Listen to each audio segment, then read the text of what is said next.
Друзья, всем привет! Спасибо, что в очередной раз заглянули на мой канал. Особенно, как всегда, приветствую своих простых гостей, а также и подписчиков.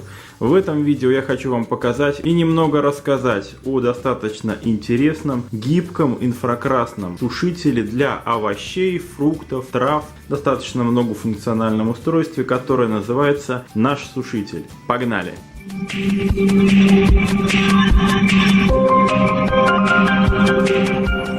Ну что я могу сказать, что совершенно случайно мне попало в руки это интересное устройство, и я просто не удержался, чтобы вам не рассказать о нем. Устройство недорогое, достаточно функциональное, оно сворачивается в очень гибкую трубу, его вполне можно хранить, например, вот в таком тубусе, то есть места занимает очень мало. Произведено в России компанией НТК Инфотех, находящаяся, кстати, в городе Челябинск. И поэтому я хочу передать всем челябинцам привет. Кстати, среди моих друзей есть люди, которые связаны с этим городом, и им я передаю особенные приветы. Вот, молодцы челябинцы, да, произвели достаточно интересный девайс. По отзывам пользователей данного устройства, основными плюсами его является вот это вот как раз такая высокая портативность, то есть то, как очень мало занимает устройство места. Она у нас очень легкая, компактная, всегда ее можно скрутить в рулон и убрать. Вторым также очень важным плюсом устройства является низкое энергопотребление по сравнению с устройствами-аналогами. В частности, модели Ротор, Ветерок и так далее. Все они потребляют существенно больше электричества. Кстати, тест потребления я хочу сейчас в этом видео обязательно также произвести. Производителем заявляется энергопотребление на уровне 125 Вт. Обязательно сейчас проверим. Соответственно, чтобы нам сейчас произвести небольшой тест, я подготовился, я запас немножечко яблок, и я хочу их высушить при помощи этого устройства. Ну, погнали!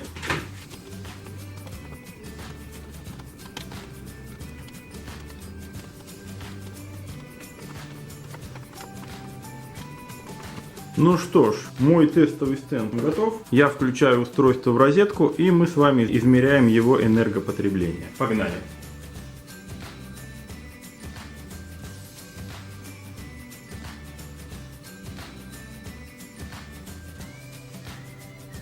Ну что же, вы сами видели, что устройство потребляет у нас 165, 164, 163, плавающее значение ватт. Заявленные 125 Вт мы с вами не увидели, то есть устройство потребляет больше. Устройство нагревается у нас примерно до 50 градусов. И если заглянуть в инструкцию на устройство, то можно сушить на столе, на полу, на подоконниках, практически на любой поверхности, даже на диване. Вот. Однако, с практической точки зрения, как минимум один пользователь написал, что, последовав этой инструкции, он испортил себе подоконник, потому что, начав сушить овощи на пластиковом подоконнике, соответственно, долгое соприкосновение с нагретой поверхностью привело к выцветанию этого подоконника, то есть там оно потемнело, и эти полосы никаким образом не убираются, то есть фактически подоконник подлежит покраске, да? Вот, соответственно, при выборе поверхности нужно все-таки быть немножко более избирательным, вот, и чуть-чуть подумать, да, то есть, а не повредит ли долгое воздействие той поверхности, на которой вы собираетесь выполнять сушку. Можно отметить, что температура в 50 градусов идеально подходит для сушки домашней пастилы и трав, мяты, липы, жасмина и так далее. Для фруктов 50 градусов, конечно же, немножко маловато. Так, например, оптимальное время по инструкции в 10 часов в случае с яблоками и с грушами вполне себе на практике превращаются в минимум 12-14 часов. Если же мы берем более влажные фрукты, ананасы, апельсины, киви, то сушку необходимо производить все 16 часов. Учитывая такой режим работы, если вы собираетесь производить достаточно активную и объемную сушку, заготовку фруктов, то это может в некоторой степени несколько ограничить вашу пропускную способность, и, наверное, может быть, все-таки стоит обратить на более производительные модели, пусть они потребляют и больше электроэнергии, но это может существенно повысить вашу скорость заготовки. Ну что ж, тихой сапой мой процесс сушки идет, пока я прерываюсь, и мы с вами вернемся и посмотрим на результаты данного процесса спустя примерно 10 часов. Не переключайтесь. Ну что же, спустя 10 часов у нас процесс сушки яблок практически завершен. Вот еще действительно может быть часочек другой добавить. В принципе, устройство интересное. Вот. Единственное, конечно, стоит отметить все-таки более высокое энергопотребление, чем сам производитель заявил. Но потребление у конкурентов еще выше, там порядка 500 Вт.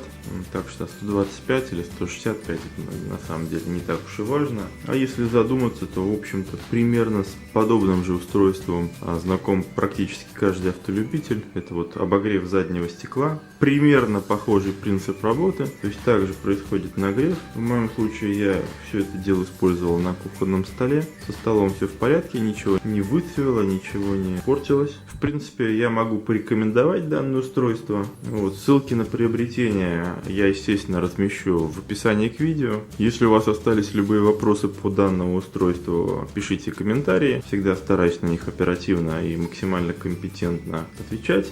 На сим же не вижу поводов растягивать видео. Разрешите на этом поэтому не раскланяться. Вас я хочу поблагодарить, что до конца досмотрели мое видео. В конце у меня, как всегда, формальности. Спонсорами этого видео являются интернет-площадки AliExpress, Tmall и Gearbest. Список лучших товаров с этих площадок по моей версии вы найдете в описании к видео. Все, друзья, всем счастливо, пока!